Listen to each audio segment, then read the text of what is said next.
Myself Vedanta, I studies in 9th standard, and today's my topic name is that why friends are very important in our life. That as we know that everyone has their own friends.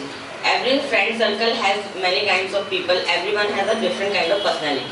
And with the help of friends, we can share about all the things that we have done in our last week or this week. Because the things that happen with us, that good things or bad things, it doesn't matter.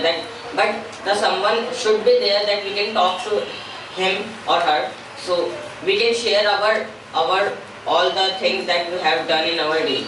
And to know about our capacity, that what we can do, friends can suggest us that what we can do better and what we can do worse. So if you are taking the going to the wrong path, so if you have good friends, so they can help you to manage yourself and go to the right path.